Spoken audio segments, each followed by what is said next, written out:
From the darkest reaches of space to the deepest corners of your mind. Welcome to From the Void.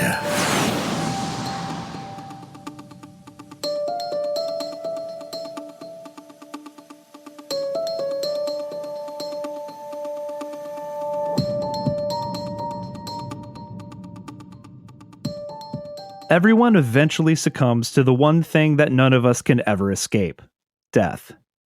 But what happens after is up to debate. Some say nothing at all. We just go into an eternal slumber, and every minuscule detail that comprises who we are just comes to an end. Others believe in an afterlife where we spend eternity in heaven or hell, while others still believe our essence or soul transcends death into another realm or plane of existence, the details of which are anyone's guess.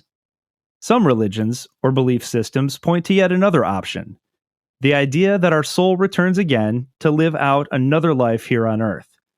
That perhaps we've all lived countless lives. Believers often cite sessions with hypnotherapists as evidence that we've all lived here before, maybe as a knight or an emperor or a slave. Another piece of purported evidence are the memories allegedly recalled by young children who talk about their previous lives, how they lived, and even how they died. Now, it's easy to brush children's stories off as nonsense or just kids having incredible imaginations, which is exactly what journalist Tom Shroder did until he discovered the work of psychiatrist Dr. Ian Stevenson, who spent a lifetime studying the phenomenon.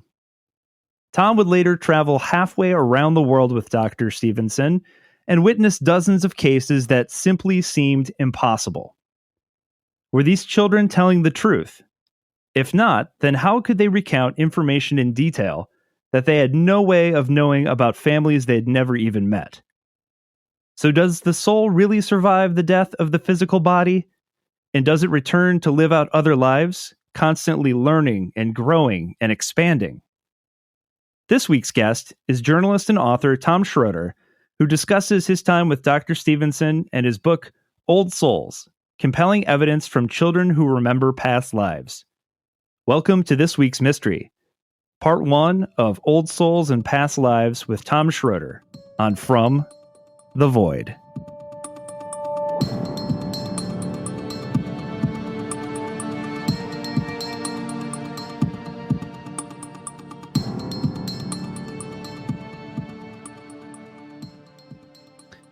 Okay, welcome to the podcast.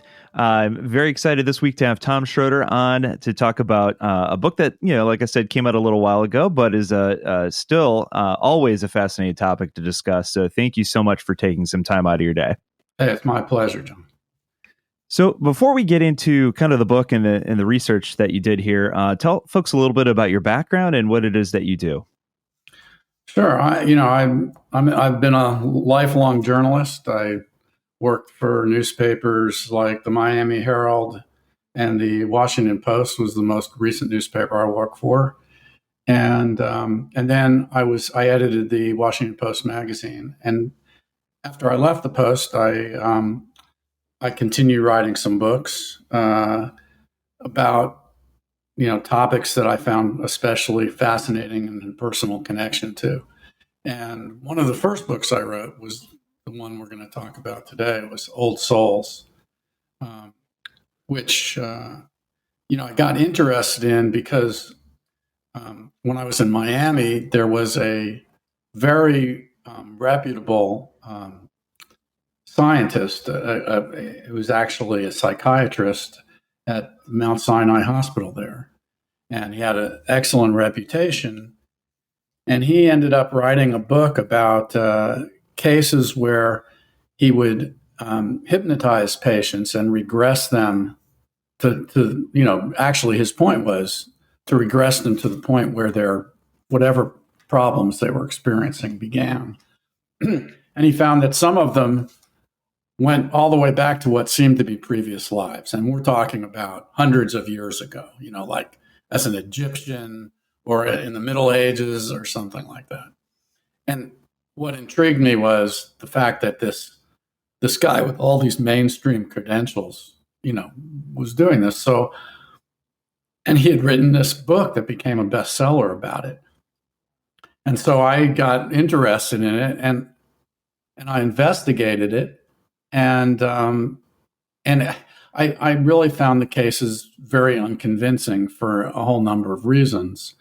One is that when you hypnotize somebody, I went through hypnosis myself and past life regressions, so to speak. And my experience was you're relaxing and it's very pleasurable. And they're saying, imagine this or imagine that. So I did. Why not? I'm relaxed. I imagine it.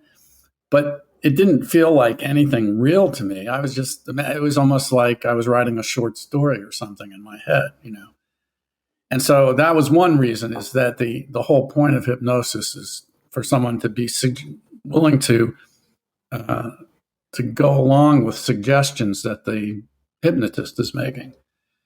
But the more important thing was that none of the information that these people were relating from their alleged previous lives were things that they couldn't have known from reading historical novels or from some, easily accessible personal knowledge.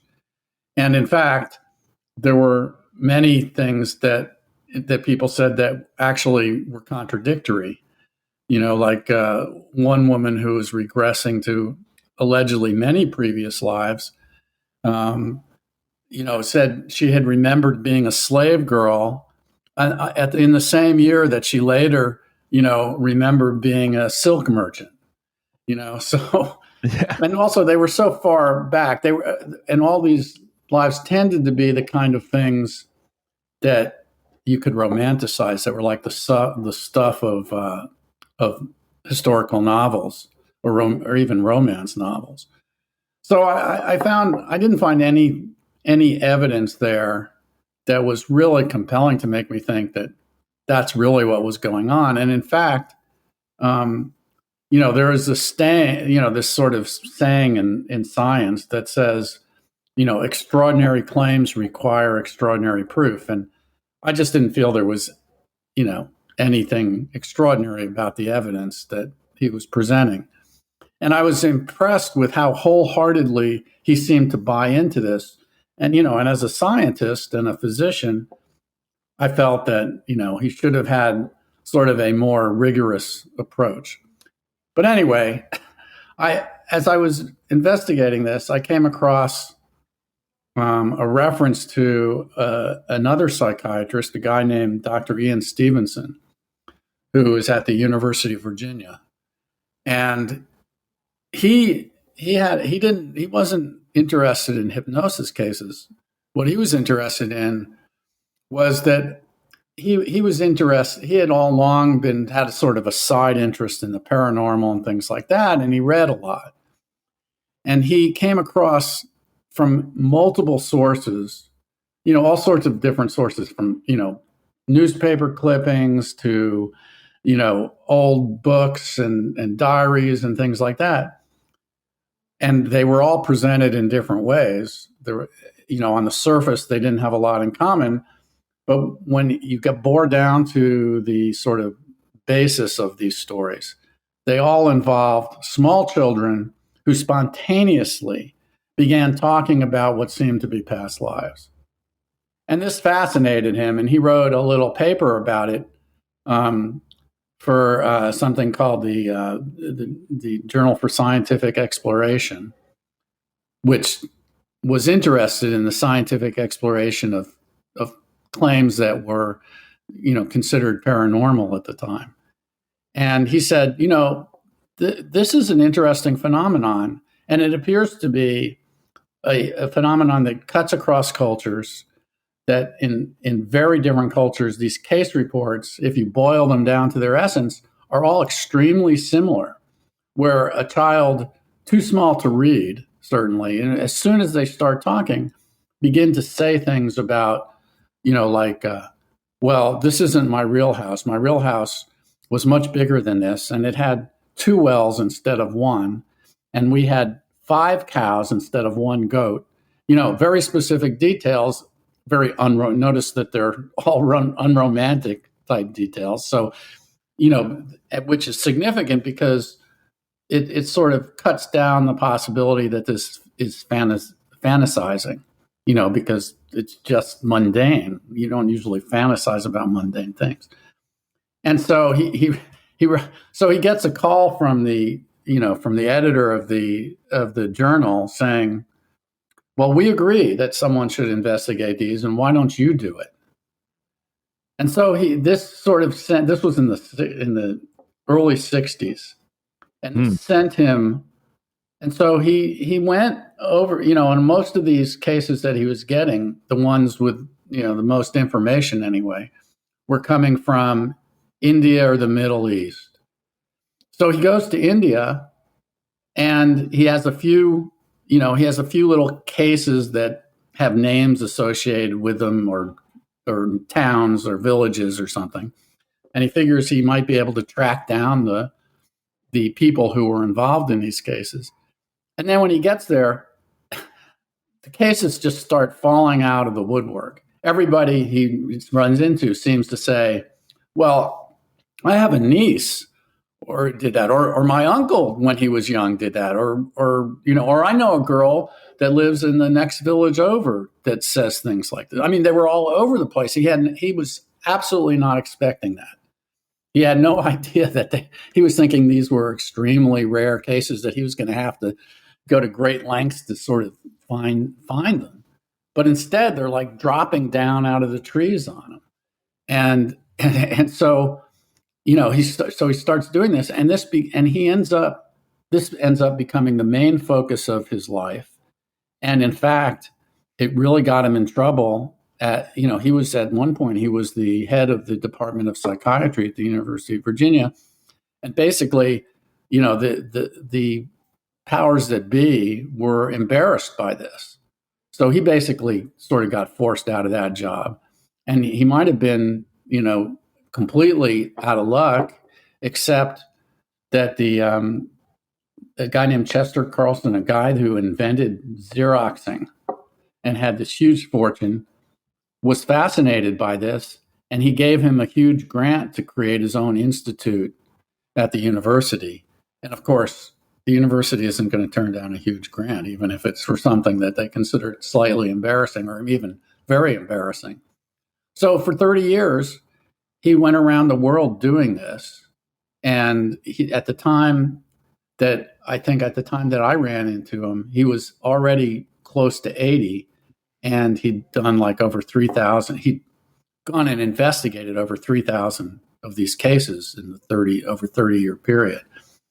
And so actually it was my wife that says, well, that's the thing that's interesting in all this. I forget about the hypnosis stuff. So that's the stuff that's really seems to be much more intriguing and plausible. And so you should write a book on that. So I called him and I said, I'd like to come on your research trips with you. And he says, well, I'm all interviewed out.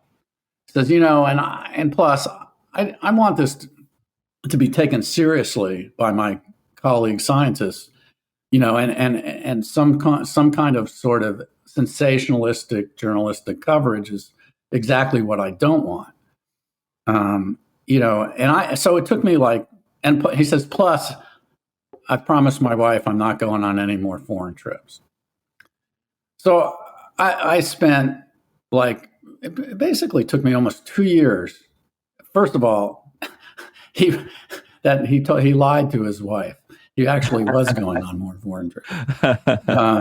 He couldn't resist it really. So then he said, well, I do want to go back and revisit some of my cases that I found most intriguing, and maybe you could come along, but you'd have to pay your own way. And if there's a lot of stuff in the outback, here, and it's difficult enough for these people to accept me coming in with my, research assistant. It would just make it harder. And I said, look, I said, I'll pay my own way. I won't cause any problems. If there's ever a problem, I'll bow out, of me being there. And so finally, he agreed to. Fortunately for me, I'm a big tennis buff, and he was a lifelong tennis player. So when I went to visit him in Charlottesville, he said, "Well, I need a fourth for doubles at the club. There are these two guys. They always beat us." And so I said, "Well, I'll play with you." And so we go and we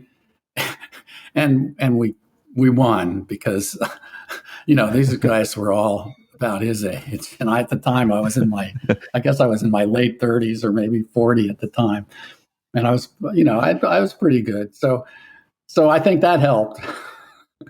And so finally he said okay, and I remember that when I was going to meet him in Paris, and then we were going to meet him at the Paris airport, and we were going to board a plane to go to Lebanon.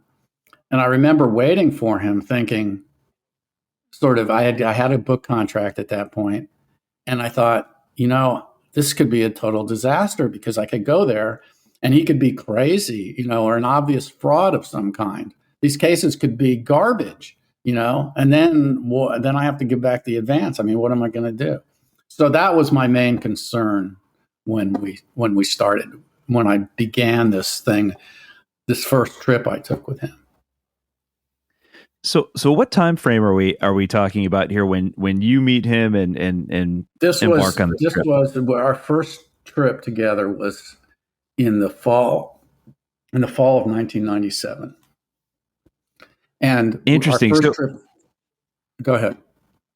I was to say, what's interesting to me is when he kind of starts his career and kind of digging into this type of research, we're really talking about an era where this is really considered very fringe in regards to the topic, the subject matter. So obviously a little bit less or so in the 90s compared to what it is now. Obviously now it's, there's whole TV channels dedicated to this type of subject matter. And I think people are a little more open to it, but I can't imagine it was easy from his perspective. He's trying to get research subjects to talk to.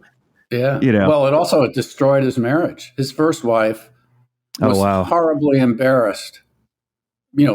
Colleagues would come up to her and say, what's up with your husband? Why is he throwing his career away on this? And she couldn't understand it. So this created enough problems in their marriage. So eventually it ended.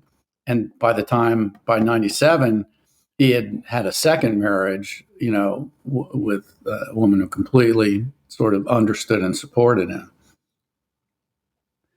Wow. So at this point, it kind of, I mean, I keep thinking about the locations that you guys were traveling to. You talk about in the book, Lebanon and India. And it seems to me that strikes me as areas where, in regards to religion, they're a little more open to things like reincarnation. And it's, in some instances, it's part of the religion. Is that why you felt like you had more people who are open to talking about their experiences versus, you do talk about the U.S. later in the book, but initially it seems like there were more cases or more people readily available to talk about this topic. Yeah, well, I had kind of a personal insight into that because when my son was like just starting to talk, he would say, when I was a daddy, and I would correct him as if it was a matter of grammar. I said, no, you mean when you're going to be a daddy? He says, no, when I was a daddy. And, I just didn't pursue it. Instead, I basically shut him up about it. And so that, I think that certainly if people have this in their belief systems, that they would be certainly more open to hearing that from their children to some degree, and the children would feel more comfortable about talking about it. Of course, skeptics will say, well, they're just coming up with this stuff because that's what they're told to believe. And, and that's often was early on, that was one of the most common arguments that I'd hear to discredit this stuff. But if you start looking into it and you start thinking about it, what you initially find out is that the first thing to say is that if the power of the culture, the belief of the culture, is enough to force kids to come up with these fantasies that aren't real, then wouldn't it be equally likely that the power of a culture that disbelieves in this thing would be enough to suppress the real experiences of children? I mean, if you have it one way, you have to have it the other. And then you look into it and you discover, like, the first place we went was Lebanon. And these cases we were doing was in the community of Druze, which is a sort of subsection of the Islam religion, very different, with its own set of beliefs. And one of the sort of most notable Druze beliefs that really sets them apart is they believe in reincarnation, and they believe in instant reincarnation, that as soon as somebody dies, that soul is immediately reborn in another body at that same moment in time. But all these cases, first of all, they weren't cases that were several generations back or 100 years back, like the hypnosis cases, which struck me as fantasy. They were cases about the immediate previous generation.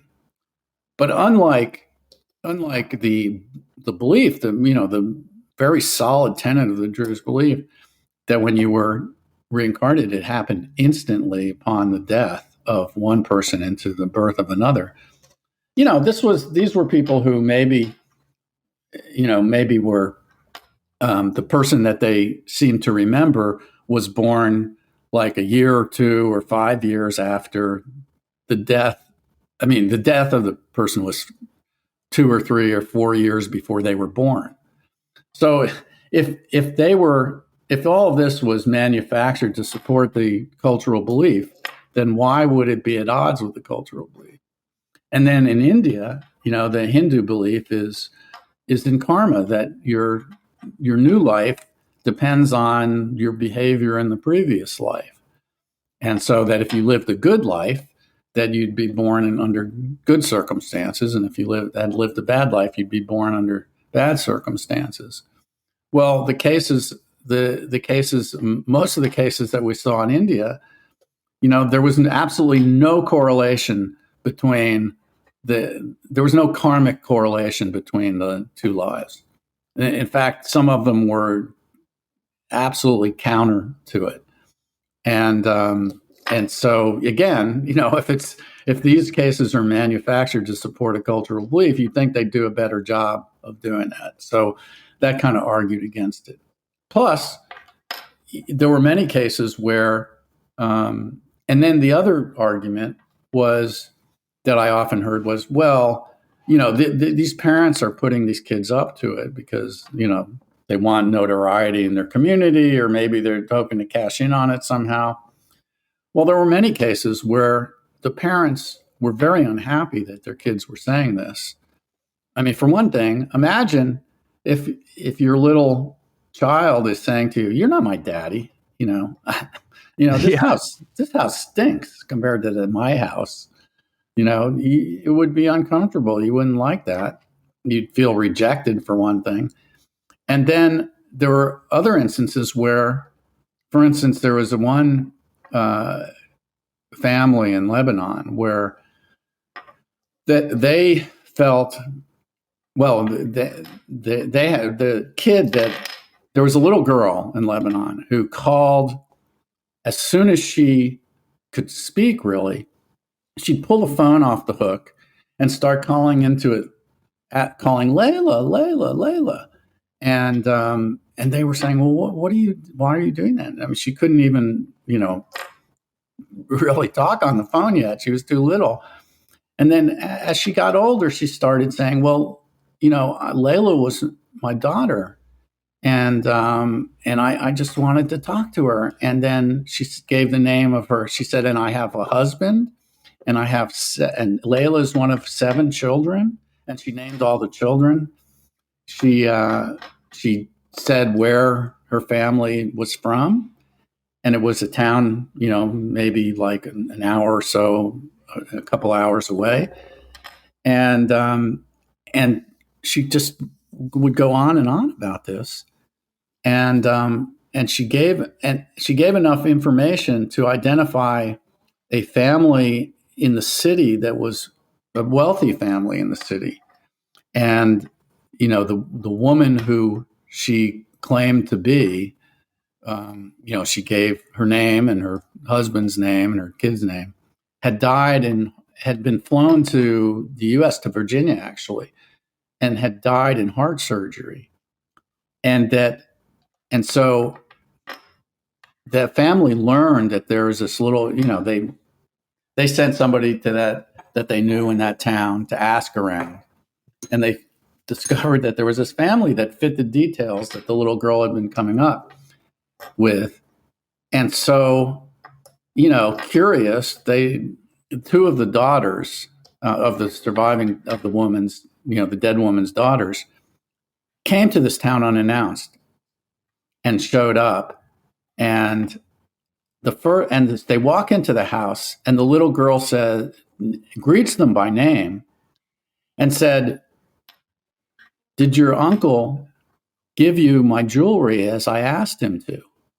Wow. And this completely floored them, because only the family knew that before the surgery, the fatal surgery that she didn't recover from, she had asked her brother that if something happens to me, please distribute. This is how I want my jewelry to be distributed. And nobody else knew that. And also, one of the other sisters was named Layla, and she lived in South America. So before her surgery, this woman was trying to call Layla and couldn't get through to her. So remember, the little girl's picking up the phone. This is the first thing she did.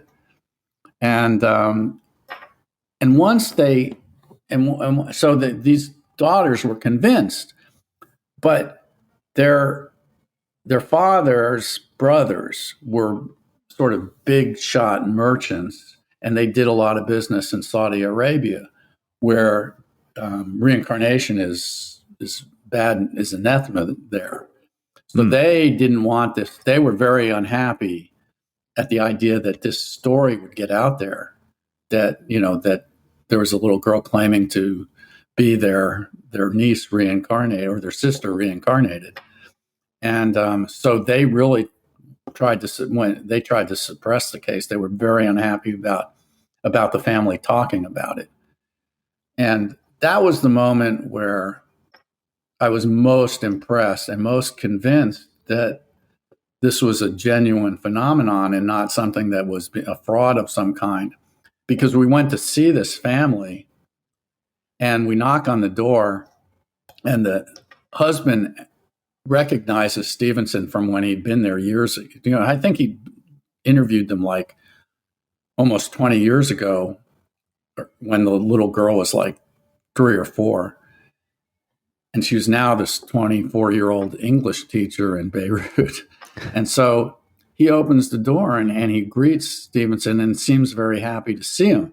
But then the daughters come out, and they're very unhappy to see him, because they said, "You have no idea how much trouble this caused in our family the last time you were here talking about this. So you really need to leave." But meanwhile, the husband's like making us tea and stuff. So we're in there. And so we get them to talk to us, and the daughter saying, "I cannot deny that this girl knew things that nobody could have known except our mother. And I can't explain it, but it's just bad news for us, and we can't be talking about it to you," that kind of thing. And then the husband kind of takes us aside. And what had happened with the little girl was that as soon as she reconnected with this family she believed to be her past life family, she would call the husband, who had remarried, and he felt awkward about it, because this little girl kept calling him up, saying, sweetheart, don't forget me. And she was like this little girl. And he said, and he was obviously very fond of her. And then he said, and I still talk to her. She's 24 now. And he kept it a secret. His daughters, he says, my daughters don't know this. But then just recently, I told her she really had to stop calling me because not for my sake, but for hers, because she was still unmarried and that she really needed to get on with her current life and to forget about. So all of that stuff made it clear to me that these were real stories. I mean, I was still didn't know what the phenomenon was causing it, but I did know, completely believe that these, that the other thing that everybody said was, oh, they're making this stuff up or they're crazy or whatever, is that no, these were genuine people who had genuine feelings that had impacted their lives and that they accepted that it was real. So that, that was a big moment for me in the research.